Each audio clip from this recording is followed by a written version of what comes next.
எழில் சுடர் சீரியல்ல இப்போ ஒரு அருமையான, அட்டகாசமான, மாயாஜாலமான எபிசோட் வந்திருக்கு. மிஸ் பண்ணாம ஃபுல்லோடையும் கேளுங்க. அதுக்கு முன்னாடி இந்த வீடியோ பிடிச்சிருந்துச்சுன்னா லைக் பண்ண பாருங்க. ரொம்ப பிடிச்சிருந்துச்சுன்னா சேனலுக்கு வந்து சப்ஸ்கிரைப் பண்ணி கண்டினியூஸா ஆதரவு வந்து தாங்க. சுடர் வந்து யோசிச்சிட்டே இருக்காங்க. இந்த செல்ஃபோனை வச்சு பிடிக்கலாமா? என்னது மனோகரியை பற்றி ஃபோன் நம்பர் மட்டும் இருக்குது. ஆனால் வேறு எதுவும் டீட்டெயில் இல்லையே. சரி ட்ரை பண்ணி பார்ப்போம்னு சொல்லி மனோகரிக்கு வந்து ஃபோன் பண்ணுறாங்க. அந்த இடத்துல மேல் வாய்ஸில் தான் பேசுகிறாங்க. அந்த இடத்துல நம்ம சுடர் கேஷுவலாக தான் பேசுகிறாங்க. இருந்தாலும் வந்து அது சேஞ்ச் ஆகி மேல் வாய்ஸில் வந்து கேட்குது.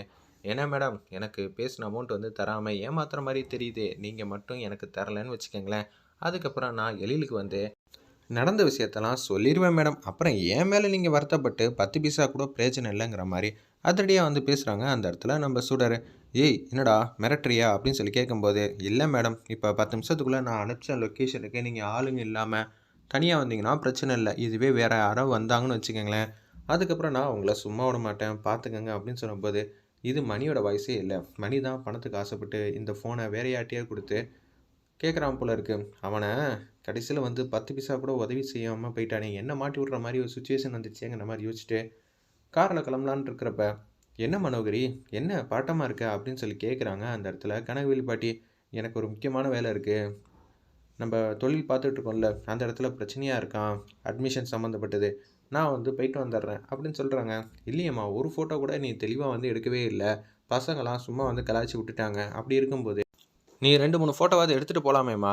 முக்கியமான வேலை இருக்குது. அப்படி இருக்கும்போது இன்னொரு நாள் கூட இந்த ஃபோட்டோ ஷூட்லாம் வச்சுக்கலாம்னு சொல்லிட்டு வேகமாக கார் எடுத்துகிட்டு அப்படியே மாசா வந்து கிளம்புறாங்க.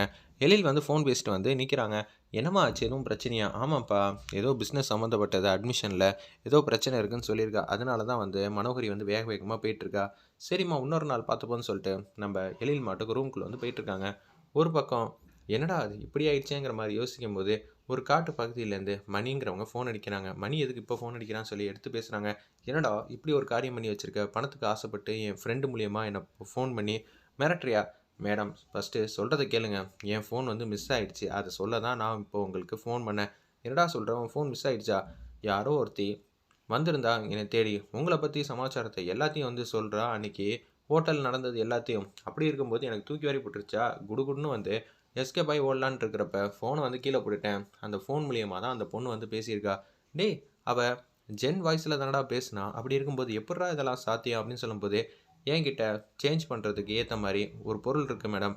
அதை வச்சு தான் அவன் அது மாதிரி பண்ணியிருக்கா. அப்படியா, சரி நான் பார்த்துக்கிறேன் மேடம், பார்த்துக்கங்கன்னு சொன்னோன்னே அப்படியே ஃபோனை வந்து வச்சிடுறாங்க. மணி அந்த இடத்துல என்ன பண்ணலாம் அப்படின்னு சொல்லி தீவிரமாக வந்து யோசிச்சுட்டு இருக்காங்க. நம்ம மனோகரி சரின்னு சொல்லி அவங்க அசிஸ்டண்ட்டுக்கெல்லாம் 4, 5 பேருக்கு ஃபோன் அடிக்கிறாங்க.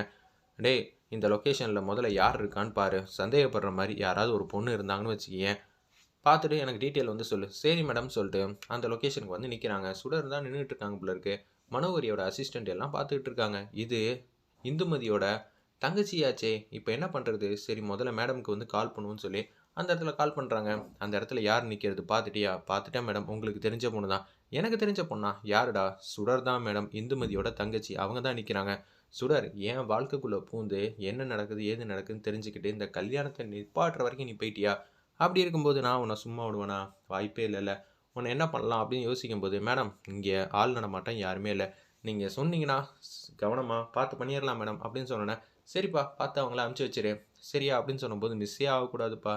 சரி மேடம் சொல்லிட்டு ஃபோனை வந்து கட் பண்ணிடுறாங்க. சுடர், நீ அவ்வளோதான். என் வாழ்க்கைக்குள்ளேயே வந்து எலியில் கல்யாணம் பண்ணக்கூடாதுன்னு சொல்லி நீ வந்து தந்திரமான முறையில் வந்து ப்ளே பண்ண ஆரம்பிச்சிட்டல. அதுக்கப்புறம் என்கிட்ட மாட்டாமல் நீ எப்படி இருக்க முடியுங்கிற மாதிரி தான் மனோகரி ஒரு பக்கம் வந்து யோசிச்சுட்டு இருக்காங்க. அந்த இடத்துல கர்ச்சிப்லாம் வந்து கட்டுறாங்க. அங்கே இருக்கிற மனோகரியோட அசிஸ்டண்ட்லாம், என்னென்ன கர்ச்சிப்லாம் கட்டிகிட்டு இருக்க அப்படின்னு சொல்லி பேசிகிட்டு இருக்காங்க. அவங்க அசிஸ்டண்ட்லாம், டேய் நம்ம தான் அது மாதிரி பண்ணணும் தெரியக்கூடாதுல்ல, அதனால தான்டா அப்படின்னு சொல்லிட்டு ஒரு கட்டை பைப்பு இதெல்லாம் எடுத்துகிட்டு வந்துக்கிட்டே இருக்காங்க. கரெக்டாக வந்து அவங்க கிட்டக்க வரப்போ வந்து சுடரோட உள்ளுணர்வு வந்து குனிங்கிற மாதிரி சொன்னோன்னே அசால்ட்டாக அப்படி குனிகிறாங்க. அவங்கள தாண்டி வந்து பைப் வந்து அப்படியே போயிட்டே இருக்குது. ஒருத்தவங்க வந்து அவங்கள தாண்டி வந்து கீழே பொத்துன்னு விழுகுறாங்க. சுடர் வந்து லெஃப்ட்டு ரைட்டு மாறி மாறி போய் அவங்கள எல்லாரையும் வந்து ஏமாற்றி அப்படியே குடுகுடுன்னு செம்ம ஸ்பீடாக ஓட ஆரம்பிச்சிட்டாங்க. வேறு லெவலில் ஓடுறாங்க போல இருக்குது.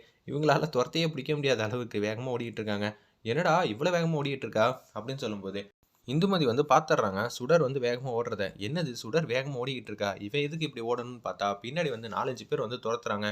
இவனை காப்பாற்றிக்கணுமா இப்போ? இப்போ என்ன பண்ணுறது? சரி நம்மளும் போவோம்னு சொல்லி இவங்க ஆவிங்கிற விஷயத்தையும் மறந்துட்டு அப்படியே நடந்து போயிட்டு இருக்காங்க. சில வாட்டி இவங்களும் வந்து ஓடிக்கிட்டு இருக்காங்க. செம காமெடியாக இருந்துச்சுன்னே சொல்லலாம் அந்த சீன்லாம். அப்புறமேட்டுக்கு வந்து சுடர் வந்து பக்கத்துல வந்து வரலான்னு இருக்காங்க. இருப்பினும் வந்து அவங்க தள்ளி தள்ளி போறாங்க. சரி வேற தெருவு வழியா போய் பிடிச்சிடலாம் அப்படின்னு சொல்லிட்டு, சுடரோட ஃப்ரண்ட்ல வந்து நிக்கிறாங்க. அப்பன்னு பார்த்து சுடர் வந்து ஸ்லிப் ஆயி, கல்லு தடுக்கி கீழ விழுவலான்னு இருக்கிறப்ப, அப்பன்னு பார்த்து இந்துமதி செம மாஸா வந்து சுடருக்குள்ள வந்து போயிட்டாங்க. "எப்படி நான் இவளுக்குள்ள போனேன்?" அப்படின்னு சொல்லும்போது, கைய இது மாரிலாம் தொட்டு தொட்டு பார்த்துக்கிறாங்க அந்த இடத்துல. எத்தன வருஷம் ஆசை, கனவு என் கைய நானே தொட்டு பார்க்கணும்னு. இது சாத்தியமாச்சு.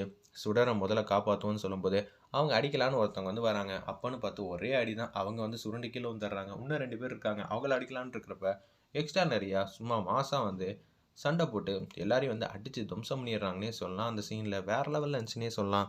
ஒரு பக்கம் இந்துமதியும் சண்ட போடுற மாரி காட்டுறாங்க. ஒரு பக்கம் சுடரும் சண்ட போடுற மாரி காட்டிட்டு, அப்படியே டிஷும் டிஷும் பண்ணிட்டு, அப்படியே மாஸா வந்து வீட்டுக்கு வந்து சிங்கம் போல வந்துட்டு இருக்காங்க செம்ம ஸ்பீடா. வீட்டுக்கு வந்தோனே மனோகரி வந்து பாத்துர்றாங்க எதுத்தாப்புல இருக்கும்போது. என்ன இவ வந்துட்டா பத்திரமா? நம்ம ஆளுங்களுக்கு என்ன ஆச்சுங்கிற மாரி யோசிக்கிறாங்க அந்த இடத்துல. என்ன மேடம் நல்லா இருக்கீங்களான்னு 10 வருஷம் கழிச்சு வந்து மனோகரி வந்து விசாரிக்கிறாங்க அந்த இடத்துல நம்ம இந்துமதி. ஆனா இவங்க கண்ணுக்கு சுடரா தெரியறதுனால, என்னடா அது இத்தனை வருஷம் கழிச்சு நலம் விசாரிக்கிற மாதிரி இருக்கா? முதல்ல இவன் நம்ம மேல கோவம் தானே படணும். ஆனா கோவப்படாம அமைதியா இருக்கா. என்ன நடக்குதுன்னே ஒன்றும் புரியலையே. நம்ம தான் வந்து இது மாதிரி தில்லுமுள்ளு வேலையெல்லாம் பண்ணியிருக்கோன்னு மணியோட ஃபோன் நம்பர்லேருந்து நமக்கு வந்து ஃபோன் பண்ணியிருக்கா. அப்படி இருக்கும்போது இவள அசிஸ்டண்ட்ட வச்சு நம்ம தான் அடிக்க வந்தோம்னு இவளுக்கு நல்லாவே தெரியும். ஆனா, இப்போ உட்காந்து என்னடா நல்லா விசாரிச்சுட்டு இருக்கான்னு, மனோகரி ஒரு பக்கம் வந்து யோசிக்கிற மாரி காட்டுறாங்க. சரி இவகிட்ட கொஞ்சம் ஜாக்கிரதையா தான் இருக்கணும். ரொம்ப நாள் கழிச்சு பேசுன மாரியே பேசுறியே! அப்படின்னு சொல்லும்போது, அதெல்லாம் ஒண்ணும் இல்ல. சரி நான் முதல்ல என் பசங்கள போய் பார்க்க போறேன் அப்படின்னு சொல்லிட்டு மாடிக்கு வந்து குடுகுடுன்னு சுடர் வந்து போறாங்க. சுடர் வந்து அந்த ரூம்குள்ள வந்து என்ட்ரி ஆகுறப்ப, இந்துமதியாவும் தெரியிறாங்க. அந்த இடத்துல நமக்கு சுடராவும் தெரியிறாங்க. "அஞ்சலி நல்லா இருக்கியாம்மா?" அப்படின்னு சொல்லும்போது, "வா சுடர், நான் சூப்பரான ஒரு டயகிராம் வந்து வரைஞ்சிருக்கேன். அத காட்டுறேன்." அப்படின்னு சொல்லும்போது, அந்த டயகிராம பார்த்தோனே, பாச மலையில வந்து அப்படியே நெகிழ்ச்சியான தருணம் இருக்குன்னே சொல்லலாம். குழந்தைய வந்து அப்படியே ஹக் பண்ணிட்டு முத்தம் குடுக்குறாங்க. அப்படியே வந்து ஹபி பக்கத்துல வந்து உட்கார்றாங்க. அந்த இடத்துல இவங்க எல்லாருக்கும் அம்மா ஸ்தானத்துல இருந்து, "நீ தான் வந்து வழிகாட்டுற அபி. எனக்கு உன்ன நெனச்சா ரொம்பவே சந்தோஷமாவும், ஆனந்தமாவும் இருக்குங்கிற மாரி அந்த இடத்துல வந்து நம்ப இந்துமதி ஆவி வந்து மனசுல வந்து நெனைக்கிறாங்க. சூப்பரா இருந்துச்சுன்னே சொல்லலாம் அந்த சீன்லாம். நம்ப இந்துமதி ஆவி வந்து சண்டை போட்டுக்கிட்டு இருக்கிறப்ப ஒரு சாமியார் வந்து காட்டுறாங்க. இந்த பௌர்ணமிக்குள்ள நான் உன்ன புடிச்சு காட்டுறேங்கிற மாரி. அந்த இடத்துல அந்த சாமியார் வந்து யோசிக்கிறாங்க. ஏன் அது மாரி அவங்க சொல்லணும்? சின்னதா ஒரு ட்விஸ்ட் வந்து வச்சிருக்காங்க. வெயிட் பண்ணி பார்ப்போம். எபிசோட் ரொம்பவே பரபரப்பா சூப்பரா இருந்துச்சுன்னே சொல்லலாம்.